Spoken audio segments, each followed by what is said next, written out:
台湾彩色派对的粉尘暴到现在还有几百人在加护病房内急救当中。粉尘爆炸造成伤人的事件在全世界比较少发生。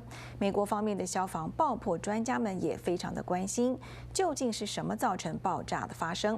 而台湾方面呢也还在调查。然而善用各种的物品来做特效的美国烟火爆破专家指出，在有限的空间内大量喷洒植物粉是关键之一。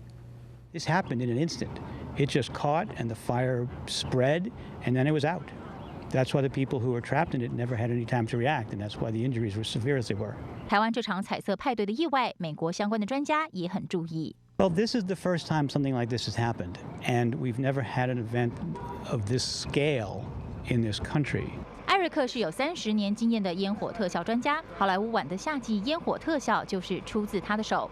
而对于粉末特效，他并不陌生。We use an effect with what's called lycopodium powder, which is just a plant spore. We put it up on the air and we light it with a spark or a flame to use for big rolling flames for rock and roll tours. 看到台湾的爆炸现场影片，他表示，在局限空间内大量释放粉末，很容易发生意外。 Cornstarch, being made out of a vegetable product, is very flammable. The problem is that when you take any flammable substance, whether it's cornstarch or flour or coffee creamer, and you do what's called volatilize it, where you put it up in the air and you mix it with a lot of oxygen, it then becomes very, very flammable, almost explosive. 然而，粉末在所有的状况之下都危险吗？ Ordinarily here, when we have what's called a color run, there's just someone tossing handfuls in your face.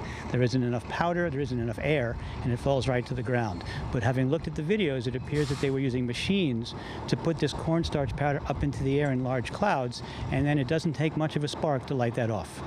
爆破专家再三强调，有限空间大量喷洒是关键。 The area was relatively confined. It doesn't take much confinement. Without a breeze, you can see as the clouds go up in the video, it's not being dissipated. It's not blowing away from the location. It's just hanging in the air.